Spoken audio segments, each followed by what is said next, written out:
press the start button. Let's go.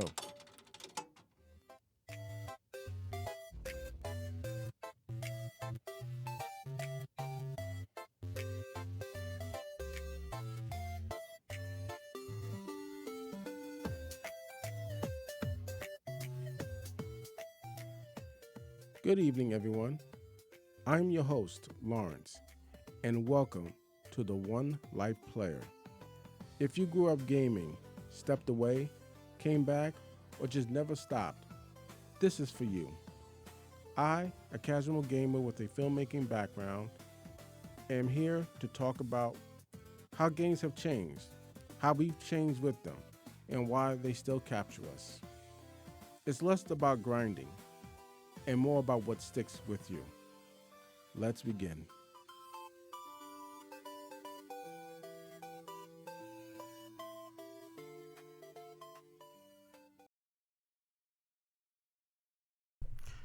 Good morning, good afternoon, good evening. On my podcast, I have talked about the popularity of film and television adaptations of very popular video game franchises like The Last of Us and Fallout, Sonic, Super Mario Brothers, Mortal Kombat, Street Fighter is coming out with its film soon. So we've had a lot of success, even going way back to Resident Evil, and people could say what they want about it, but that film franchise had like 7 films in. So, and then the gaming franchise, gaming part of that is still pretty great. So it's still riding strong. Overall, the adaptations of video game franchises has been pretty much a outstanding success, and it most likely will continue to be. As filming and not just filming, but just the understanding of these games, and because video games nowadays are just as cinematic as films themselves, it pretty much coincides with each other, which is a good thing, because I believe that both these genres have great storytelling and gives different perspectives to each viewer. But there's always been something else I've always thought about. What if we flip the script? What happened to the video game adaptations of films? You know what I'm saying? Like, what happened to that? Because we talk about the other side, but what about this side? And I know, going back, there's only a few games that I could think of that was pretty much good. That was like GoldenEye and Spider-Man. And the Spider-Man games, that was before Tom Harrell took over the mantle. The Tobey Maguire had like 3 films. Andrew, I believe, had 2. Yeah, had 2 films, and all those games were video. All their films were video games. I know Blade had a video game at one point. Die Hard had a video game. Yeah, Die Hard did have a video game because I bought it. I have it because I realized when I went into my PS1 collection, I had a copy of Die Hard, and I'm like, wow. It was crazy. It didn't cost or anything like that, but and I couldn't remember how I played it. I couldn't remember how the game went.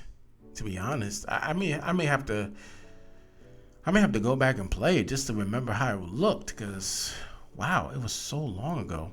I do remember getting frustrated, but anyway. But anyway, it does bring me back to this long story of video game adaptations of films. And we have to go all the way back to 1982. 1982, 2 things happened. Yeah, 2 things happened. So, in the filming world, Steven Spielberg's E.T. the Extraterrestrial was a massive hit. It was a global phenomenon. It was home run everywhere. Atari 2600 was the video game console in the country. Everybody had that in their home. I think may have to ask this question to my sister, but I think we had one in the house, but I'm not so sure. My sister and even my parents, then and now, were never big video game fans. I was the video gamer. I was the gamer. But mind you, I'm also 2 years out. In other words, I wasn't born until 1984, so I don't really know. Don't really know at all. So, but that's what I've been told. I don't know, Yeah. So, Atari wanted to cash in on this, make money, hoping to make a video game about the film and be released before the holiday season. The film studio that covered E.T. said they had 5 weeks. They had 5 weeks. Now, even in 1980s standards, that was a very, very short amount of time to program, to test, design. That was very short. In modern times, it takes about 3 to 5 years and hundreds of people to get that game going. So you're telling a game developer, and the game developer in this case was Howard Warshaw. You're telling him that he has to create a video game based off a film in 5 weeks? I'm sure that ended well. It didn't. So they did the best they could, and the film was finished. And the video game was finished, and it was released. At first, it looked like the game was going to be a success, but word of mouth hit, and people found out it was trash. Why was it trash? Well, they only had 5 weeks. I mean, of course, a big project like that was going to not be good if you're only being given 5 weeks. When I listen to this, when I hear this story all the time, it just gets to me that this is just another example of an industry or a group of people that don't have a clear understanding of what another group of people, industry, they're dealing with. It reminds me of when I first started in film, and when I was actually going out there doing various shoots and having little clients. No, not little. Clients ain't little. Just having clients and, doing jobs like music videos and little commercials and all that. I, at times, always believed that they never truly understood what I did. They didn't understand or take to consider the effort I have to put in to make whatever they wanted me to do. Just the constant, making sure the script was good, making sure it's organized, making sure the shots that they wanted was right. A lot of times I had to do interviews and making sure the audio was good. They thought it was just a lot of point and shoot. So when they saw me when I set up lights, when I set up my tripod, when I set up my camera and I have different lenses for it, and they were like, "Yo, why are you taking so long? Why are you taking so long?" And I tell them I'm taking long because I'm setting up and making sure everything is good. I'm not taking long for my health. I'm taking long because the equipment that I use is gonna make your project better. And then on top of that, I gotta make sure that everything's good because I also have to edit it. I have to edit. So I have to make sure my shot list is good, which I do. I got to make sure which good shots are good or not good because, like I said, I shoot to edit. That's been my philosophy. I shoot to edit. But they don't understand that. And I got that feeling every time. And then when I talk to my fellow videographers or filmmakers, when they're dealing with clients sometimes, they get that too. Even my fellow photographers, when they're on gigs, they get the same thing. They think it's just a point and shoot.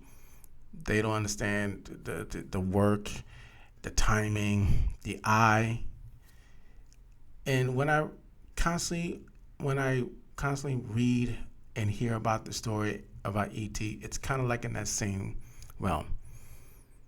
The film industry did not know how the video game industry worked and how long it took to make a video game. So, with that being said, the game was trash. The controls were bad. The objective was unclear. There was this thing where players kept saying that they kept falling into pits or something like that. Um, so it just wasn't a very good game. And a lot of people speculate because of the failure of the ET game, it led to the 1983 video game crash, which was not true. It was not true. It was one of the leading causes, but it was not the main one. For starters, there was a major oversaturated of games and consoles. Everything was just flooding the market, hopefully to cash in on the big video game boom. And many consumers pretty much was confused, and then when your customer base is confused on what to get, and the video games doesn't really live up to what you promised, it kind of leaves a bad taste in people's mouths. And then eventually, a lot of people just stop playing video games. I mean, just the home entertainment system per se. I mean, arcades were still a thing. I mean, it was the 1980s. Arcade was still a big thing. But as in turn for the video game at home, that was about to be done for, and there was a major crash. ET the game, they had an issue because now that word had gone out that the game was not good, many people didn't buy it. So many retail stores had a whole bunch of stacked copies. They're like, it was stacked. They didn't. It was like so much. They had nowhere to put it, and that's where the whole thing that the story about it was dumped in the landfill thing came along because there was so many copies. They didn't know what to do with them. Just so much unused merchandise. So a lot of people thought that the video game fad after that, along with the other reason, was over until Nintendo came along and saved the video game industry. Hollywood didn't see video games as a way to expand. But you have to understand, why did Hollywood even make that decision to get into the video game market in the first place? Well, to be fair, video gaming in their mind was just another way to brand out. It was branding.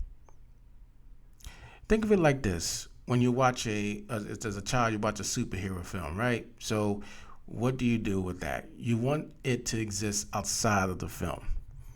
That's where toys, shirts,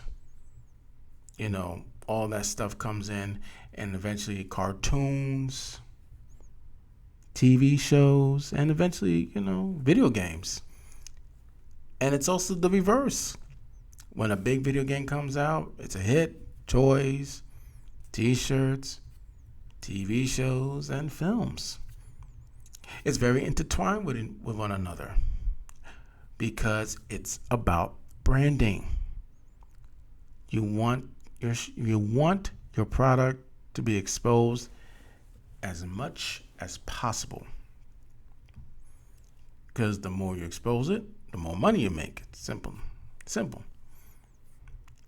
That's why when GoldenEye came out, people loved the game. But I will say this: what GoldenEye did, they took its time. They didn't have no set date, no release date like the film studios does. They took more time. They already understood the James Bond character. They knew who he was. They understood that it was based off the film itself. And the studio gave the game developers a lot more time to develop the game correctly. And because of the time they gave them, the game turned out to be a huge success. Now, I did mention games like Spider-Man because that was the only two games, to be really honest, that I can remember. There was a Die Hard game, like I said, it wasn't really good. And then there was a Blade game that wasn't really good. Hollywood and video games. It's two different beasts. It really is. Now, what the studio heads didn't understand, I'm going back to what I said before about them not understanding how video games operate. And here's some reasons. The first off is that movies tend to be 90 minutes to 120 minutes. It's short form. Whereas video games could go from 5 hours to 50 hours. So the storytelling is very different. With video games, you can expand that storytelling. There's nothing rushed. There's nothing, you can take your time. You can expand it more. You could go deeper. Whereas with films, there's only a certain amount of times you can get from point A to point B to point C. Now, as a viewer, there's another reason. Film is very passive. Video games are interactive. As a film goer, I am seeing the protagonist and the antagonist go at it. So I already have an understanding that film has a certain amount of time to keep me engaged. Whereas video games, on the other hand, it's interactive. So I am participating in what's going on in the story. Take Die Hard. Let's go back to Die Hard, for example.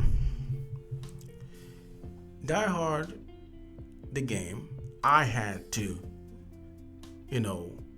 find the bombs or kill the terrorists or whatever it was. I had to do all those things. Go through different levels, go through up the building, yada, yada, yada. That takes a lot of time and energy, to be honest. Especially since the fact that the game came way after the first movie, because I think that it was based off, Die Hard, the video game was based off the first film, because that was the most famous one. So think about that. I watched Die Hard I always watch Die Hard every Christmas. Love it. I don't care if it's a summer movie. I always watch it around holiday season. It kicks ass. Still one of my favorite action films ever. So I see it, but to play it, John McClane, very different experiences. Very different, especially if it's a franchise that I am very acquainted with. I know the franchise. I watched all three. I did watch the fourth one too, but it wasn't as good as the last three. But neither here or there. I know those three films. I watched it. So playing John McClane was kind of different. It's not like it's a different experience than the reverse. Like, let's say Last of Us. I played Last of Us. I played 1 and 2. Great video games. And then now watching, there's a certain level of expectations that I want. And when those expectations aren't fulfilled, I see it as a failure. When I'm playing a game based off a film, I get frustrated because it's very difficult to kind of mimic what I saw in the game, especially if the technology is old. That's another issue too. A lot of the early incarnations of video game was old. And what I mean by that is, unlike today where technology, we are allowed to do so many different great things, we couldn't do it back in those days. I mean, look at GoldenEye. Look at its graphics. It was, for its time, it was fantastic. But look at the new James Bond that just came out. It's like GoldenEye was level 50, and the new James Bond First Light is like a level 1000 in terms of graphics and tech. Both of them great games, but different eras. But both provided what I believe what a James Bond game should be. So if I don't, so from playing the video game of a film, it's a little difficult, especially if it doesn't match what I saw in the film. And in the reverse part, if I don't see what I played in the game, like if I play Last of Us and I don't see certain things that I saw in the game, then I'm just gonna get angry and frustrated because that's not what I played. Different perspectives. That's why that's why that particular genre didn't last long, because I just don't think Hollywood then, I'm not sure about now, but definitely then, didn't really respect the video game industry to tell stories like that, or to really treat its film the way it should have been treated. But to me personally, I think it's because Hollywood just didn't respect video games. They just thought of it as a move to brand out. That's all. The branch out. Not something you take seriously. I think, like I said, with GoldenEye and with the Spider-Man games, that was based off the Tobey Maguire Spider-Man and the Andrew Garfield Spider-Man, they took it seriously to a certain point. But a lot of the other games like Blade and Die Hard and probably a few others I can't remember, they didn't take them seriously. And that's why that particular genre didn't last as long. I think now it could, if they really wanted to invest. So if a film comes out and it's great and they want to create a video game based off that, I think they could really pull it off. I think they could. But it's still an investment. It's still risky because of the failures of the previous titles that I mentioned. And because of that, that's never going to happen.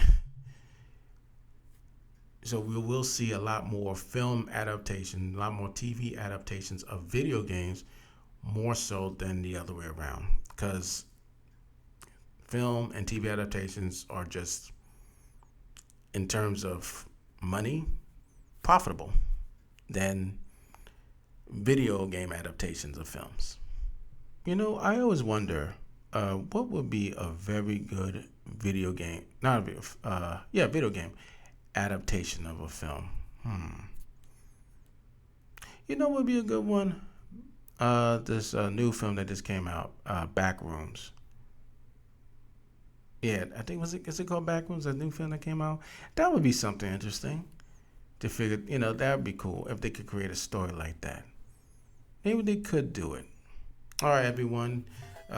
Thank you for listening in. Remember, you can listen to my podcast on YouTube, Spotify, Apple Podcasts, and I'll see you next time.